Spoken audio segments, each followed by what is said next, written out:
ఈ వీడియోని 18 సంవత్సరాలు నిండిన వారు మాత్రమే చూడండి. 18 సంవత్సరాల కంటే తక్కువ వయసున్న వాళ్ళు 2 సార్లు చూడండి. ఎందుకంటే వీడియో చివరిలో మీకే అర్థమవుతుంది నేను ఎందుకు ఇలా అన్నానా అని. మనం స్కూల్ కాలేజ్ చదువుకునేటప్పుడు సెక్స్ ఎడ్యుకేషన్ గురించి వినే ఉంటాం. తెలుసుకోవాలని, దాని గురించి బాగా ఇంకా తెలుసుకోవాలని చాలా క్యూరియాసిటీ మనలో ఉంటుంది.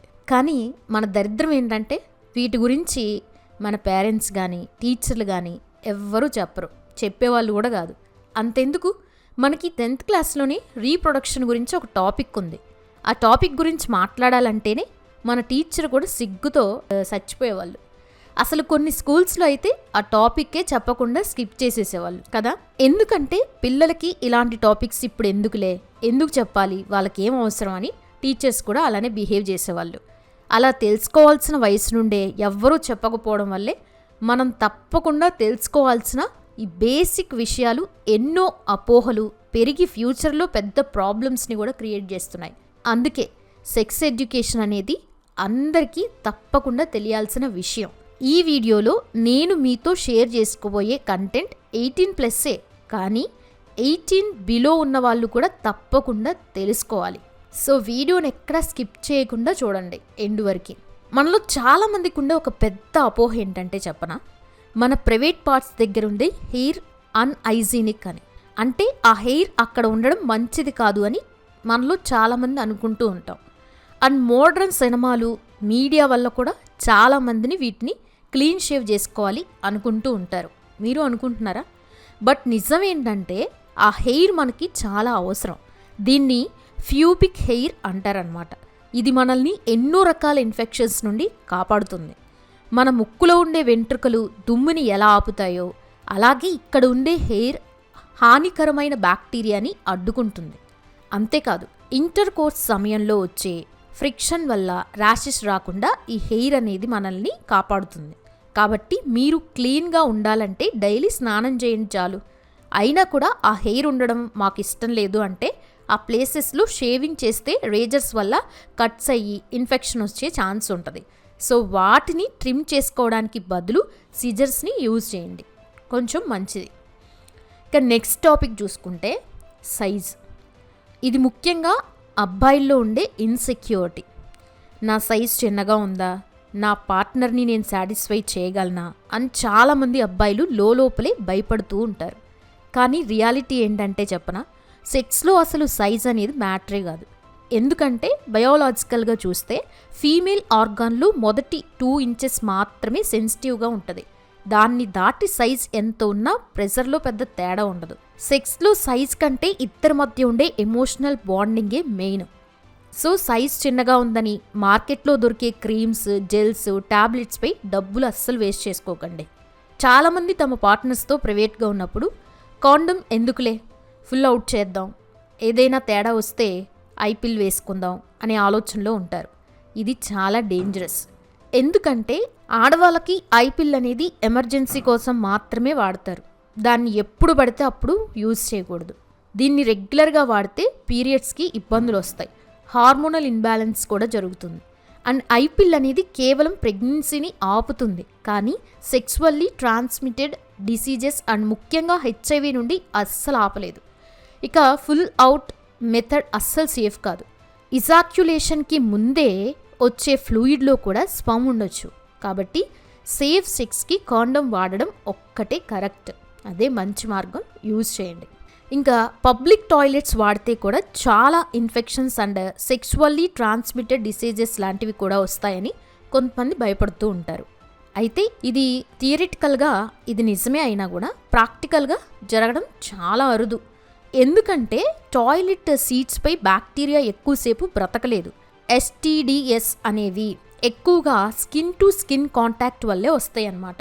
అయినా కూడా సేఫ్ సైడ్ కోసం పబ్లిక్ టాయిలెట్స్ మనం యూజ్ చేసేటప్పుడు సీట్ని ఒకసారి క్లీన్ చేసుకోవడం మంచిది. ఇక కొంతమంది సేఫ్టీ కోసం 2 కాండమ్స్ వాడితే డబుల్ ప్రొటెక్షన్ ఉంటుంది కదా అని అనుకుంటూ ఉంటారు. అందులో ఏ మాత్రం నిజం లేదు.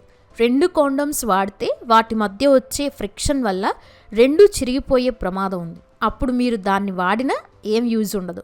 ఇక ఇంకొక విషయం ఏంటంటే కాండమ్స్ని మీ వ్యాలెట్లో అస్సలు పెట్టుకోకండి. ఎందుకంటే మనం వ్యాలెట్ని బ్యాక్ పాకెట్లో పెట్టి కూర్చున్నప్పుడు ఆ వేడికి లేదా ప్రెషర్కి కాండోమ్ డ్యామేజ్ అయ్యే ఛాన్స్ ఉంటుంది. కాబట్టి దాన్ని ఏదైనా కూల్ ప్లేస్లో, ప్రెషర్ తక్కువగా ఉండే ప్లేసెస్లో పెట్టండి. నెక్స్ట్, పీరియడ్స్ టైంలో సెక్స్ చేస్తే ప్రెగ్నెన్సీ రాదని కొంతమంది తెలివైన వాళ్ళు అనుకుంటూ ఉంటారు. కానీ అది నిజం కాదు. ఎందుకంటే స్పర్మ్ లోపల 5 రోజుల వరకు యాక్టివ్గా ఉంటుంది. సో రిస్క్ ఎప్పుడు ఉంటుంది అంటే, ఆయుర్వేదం ప్రకారం చూస్తే పీరియడ్స్ మొదటి 3 రోజులు ఆడవాళ్ళ శరీరం అనేది కొంచెం వీక్గా ఉంటుంది. ఈ సమయంలో సెక్స్ చేయడం వాళ్ళ ఆరోగ్యానికి అసలు మంచిది కాదు. అండ్ ఇన్ఫెక్షన్స్ వచ్చే ఛాన్స్ కూడా ఆ టైంలో చాలా ఎక్కువగా ఉంటుందన్నమాట. సో ఆ టైంలో అవాయిడ్ చేయడమే బెటర్. ఈ మధ్య అంకుల్స్తో పాటు యూత్ కూడా వయాగ్రాని సరదాగా వేసేసుకుంటున్నారు. కానీ దానివల్ల ఫ్యూచర్లో ఎంత డేంజర్ ఉంటుందో తెలుసుకోవట్లేదు అసలు. వయాగ్రా అనేది ఎర్సిటైల్ డైఫంక్షన్ ఉన్న వాళ్ళ కోసం డాక్టర్స్ ఇచ్చే ఒక మెడిసిన్. అంతేకాని ఎవరు పడితే వాళ్ళు దాన్ని వాడకూడదు. అలా వాడితే ఫ్యూచర్లో న్యాచురల్గా అంగస్తంభన అవ్వకపోవచ్చు. అలాగే గుండె సమస్యలు కూడా రావచ్చు. కాబట్టి ఏం తెలుసుకోకుండా దాన్ని అసలు వాడద్దు. కావాలంటే ఎనర్జీ కోసం అశ్వగంధ, శిలాజిత్ వంటి న్యాచురల్ పదార్థాలు వాడండి. అలాగే కెగెల్ ఎక్సర్సైజులు కూడా చేయండి. ఇక ఆడవాళ్ళలో చాలామందికి ఉండే మరో అపోహ ఏంటంటే, సెక్స్ తర్వాత వాష్ చేసుకుంటే లేదా యూరిన్ పాస్ చేస్తే ప్రెగ్నెన్సీ రాదు అని అనుకుంటారు. నిజమేంటంటే యూరిన్ పాస్ చేయటం వల్ల యూటీఐ ఇన్ఫెక్షన్స్ తగ్గుతాయి, కానీ ప్రెగ్నెన్సీ అనేది ఆగదు. వెజైనా అనేది ఒక సెల్ఫ్ క్లెన్జింగ్ ఆర్గాన్. దాని లోపల వరకు వాష్ చేయాల్సిన అవసరం లేదు. ఇక నెక్స్ట్ చూస్తే, ఫస్ట్ టైం మీ పార్ట్నర్తో సెక్స్ చేసినప్పుడు ఆమెకి బ్లీడింగ్ అవ్వలేదని, తను వర్జిన్ కాదని ఆ అమ్మాయి క్యారెక్టర్ని జడ్జ్ చేయకండి. వెజైనా పైన ఒక పలుచటి లేయర్ ఉంటుంది. దాన్ని హైమన్ అంటారు. ఇది చాలా ఫ్లెక్సిబుల్గా ఉంటుంది. కాబట్టి కొంతమంది అమ్మాయిలకి స్పోర్ట్స్, సైక్లింగ్, వర్కౌట్స్, స్ట్రెచ్చింగ్, పీరియడ్స్లో టాంపాన్స్ లేదా మెన్స్ట్రువల్ కప్స్ని యూజ్ చేయడం వల్ల, మాస్టర్బేషన్ చేసుకోవడం వల్ల కూడా ఈ హైమెన్ బ్రేక్ అవ్వచ్చు. మోస్ట్ ఆఫ్ ది కేసెస్లో హైమెన్ ఎప్పుడు బ్రేక్ అయిందో అమ్మాయిలకు కూడా తెలిసే ఛాన్స్ ఉండదు.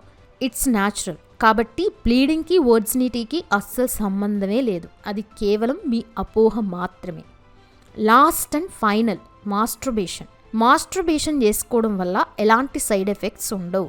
ఇది మైండ్ని చాలా రిలాక్సింగ్ చేస్తుంది. మోడ్రన్ సైన్స్ మాస్టర్బేషన్ని హెల్దీ అని అంటుంది, కానీ లిమిట్లెస్గా చేయడం మాత్రం చాలా డేంజర్. మోడ్రన్ సైన్సే కాదు, మన ఆయుర్వేదం కూడా ఈ విషయంగా ఏం చెప్తుందంటే, మాస్టర్బేట్ ఎక్కువగా చేయడం వల్ల శరీరంలోని జీవశక్తి బయటకు పోయి మనం త్వరగా వీక్ అవుతామని, ఫేస్లోని గ్లో కూడా మెల్లగా పోయి మైండ్లో నెగిటివిటీ థాట్స్ వచ్చేలా చేస్తుంది. కాబట్టి ఓవర్గా మాస్టర్బేట్ చేసుకోవద్దు. ఏదైనా లిమిట్లో ఉంటేనే మంచిది. సో ఇవి ఫ్రెండ్స్, సెక్స్ ఎడ్యుకేషన్లో మనం తెలుసుకోవాల్సిన కొన్ని బేసిక్ పాయింట్స్, బేసిక్ విషయాలు. ఈ వీడియో చూశాక మీలో ఎంతో కొంత నాలెడ్జ్ పెరిగిందని నేను అనుకుంటున్నాను. మీరేమనుకుంటున్నారో కామెంట్స్లో చెప్పండి. అలాగే వీడియో నచ్చితే లైక్ చేయండి, షేర్ చేయండి. ఇలాంటి ఇంట్రెస్టింగ్ అండ్ ఫ్యాక్ట్స్ కోసం ఛానల్ని సబ్స్క్రైబ్ చేసుకోవడం మర్చిపోవద్దు. Thanks for watching.